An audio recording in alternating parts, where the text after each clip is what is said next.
The closer that you draw to Jesus and more consecrated you walk in his holiness, the less people you'll be able to stay connected with, because few choose to obey Jesus to the higher levels.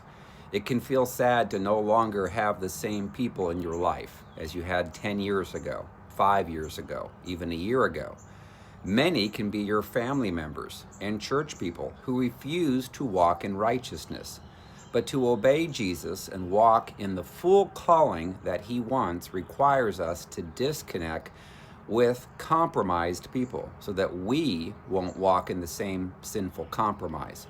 When you look back at your life and you see how you've pursued forgiving all, repenting for your pride, making sin rare, and being delivered from the demons of your past and the sinful behavior that you used to justify, you can see how you now closely listen to the Holy Spirit and obey Jesus, and that you now have new and fewer friends who are equally focused on the Lord and walking in the same obedience.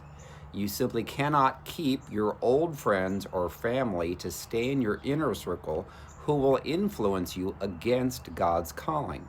Most cannot rise above those you keep in your life, including compromised leaders in your church. If the leaders don't believe Christians need deliverance from demons, you can't come under their teachings that are against what Jesus taught, or you will never get delivered like them.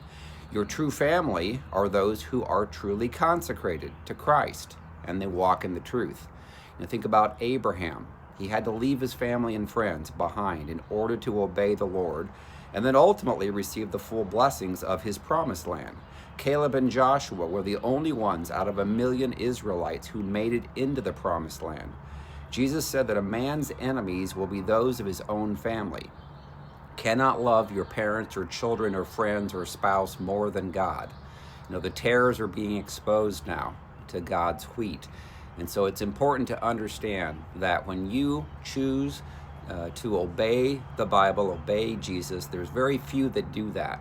And so if you continue to keep friends with those who are compromised, they will cause you to stay compromised, and you'll never get to the place the Lord wants to take you to. So it's important to understand that. All right, so I have a book called Freedom from Soul Wounds and Demons, and it's been helping thousands of people around the world to get healed from their hurts and their wounds from childhood and thereafter, get delivered from demonic spirits, and be able to walk in the fruit of the Spirit.